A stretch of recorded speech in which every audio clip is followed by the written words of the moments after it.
next movie we're going to talk about, second biggest release, without a doubt, is The Way Back. So this is Gavin O'Connor's latest collaboration with Ben Affleck and his latest film since the last time they worked together in The Accountant, which I was telling Erik earlier, I really enjoyed that movie. So while there have been stories of Affleck's own bouts with alcoholism, relapse, and recovery, they've been bobbing up and down over the media over the last few years. In my eyes, it's no accident that this movie coincides with the latest round of, of the actor's highly publicized troubles. I think I mentioned it on here a couple weeks ago, but the New York Times did that extensive, deep profile on Affleck, that was almost solely I think the headline was literally about alcoholism, so that's Ben Affleck's way back from alcoholism. That's garnered a lot of attention, and there's a lot of people rightfully so cheering him on and seeing him do well, and this movie has been very well received by a lot of people.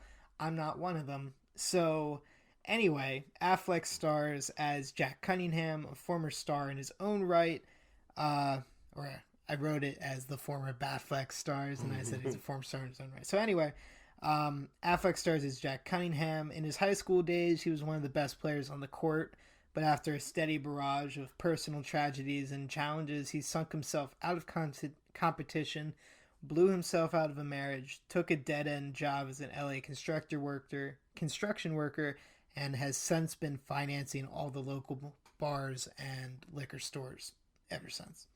So the story itself begins when a priest from Jack's former high school gives him a ring and tells him that their current basketball coach has suffered a heart attack. The other coach decides to step down, and now the school wants Jack to take over. The priest tells Jack that the team hasn't been competitive since Jack graduated 30-odd years ago, and as it turns out, the next scene is one of the more interesting and better done moments in the film.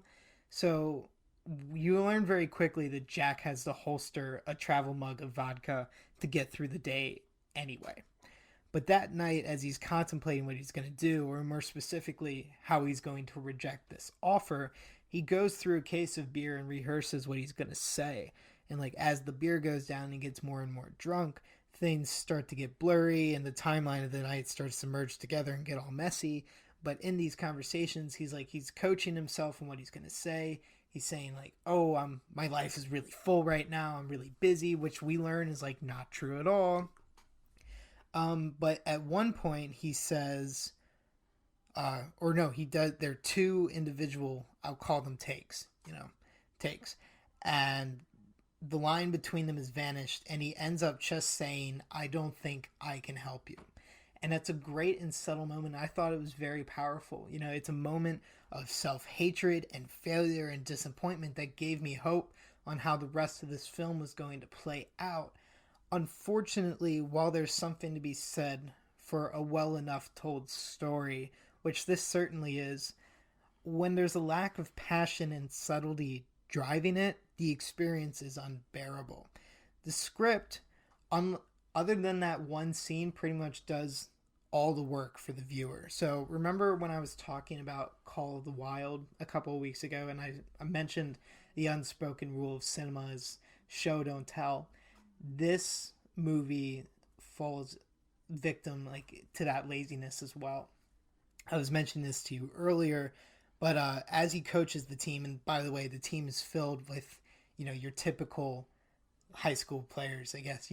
There's the silent star who's the best on the team, but doesn't want to say anything. He's really quiet and shy, right, and needs to be bursted out of this bubble. There's the snobby jerk, the cocky guy, the guy who dates the cheerleaders. Just a whole bunch of caricatures that you never really get to learn more about. The story does belong to Ben Affleck's character, but still, anyway, that's a problem. Anyway, as he coaches, these guys are in rough shape, as he was told when he was going into it, and he takes a disciplinarian approach to his coaching, and Gunnery Hartman kind of situation. I didn't actually look up if this was PG-13 or R, but there was a lot of language in this movie, kind of makes me think like if it isn't R, it's like wow, there's a lot of cussing in it's this like a movie. PG-13, that's right on the line. It is a hard PG-13 if that's the case in terms of language. Well, and alcohol. There's a lot. There are a lot of thematic elements that are hard to ingest. But as he's coaching, like I was looking back on my own high school experiences because, you know, even though there are these are caricatures and they're kind of boring characters to see on the screen, like you can see people that you knew in them. So like I didn't play basketball, I played baseball.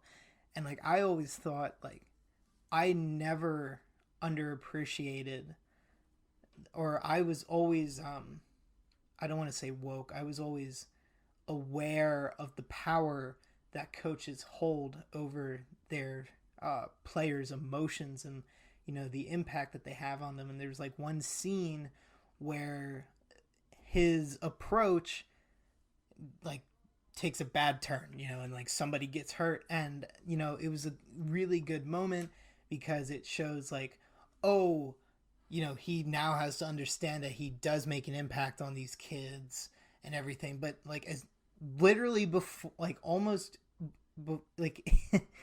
almost before the thought is completed in my mind, a character cuts me off, like cuts off my thought and says exactly what I was thinking.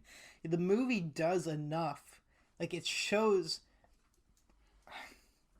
it kind of feels unconfident because it does everything it needs to say what it wants to say, but it has to go on and say it anyway. It has to literally spell it out for you anyway. And it's incredibly frustrating to watch.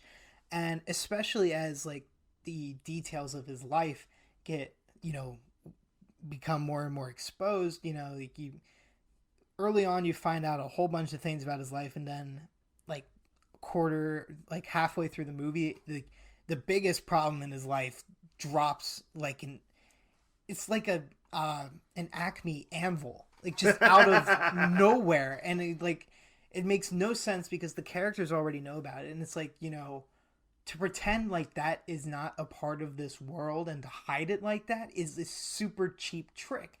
And that's what a lot of this movie resorts to, are super cheap tricks to get cheap emotions out of your audience.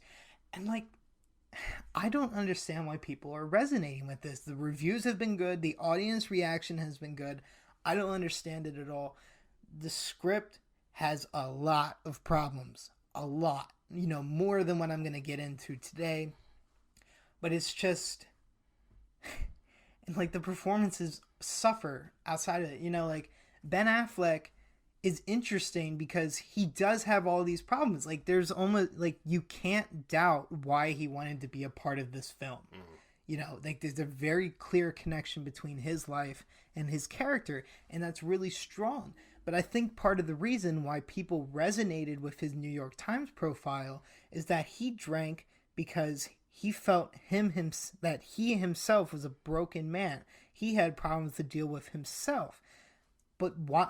So why does this movie go and give his character all of these excuses? He has he resents his sister because she reminds him of how much of a failure he is. He has an ex-wife. He has this other thing that I'm not going to spoil it because it's treated as something like it would reveal. It's treated as a reveal, so I won't say it. But it's just, you know, like terribly mishandled, and you know, I can't say it didn't take away from my experience because I wanted to root for Ben Affleck. It's been a long time since I've seen him in a movie that he's controlling himself, you know, like that where he is the guiding star of the production. And like, you know, it did work, but it's like,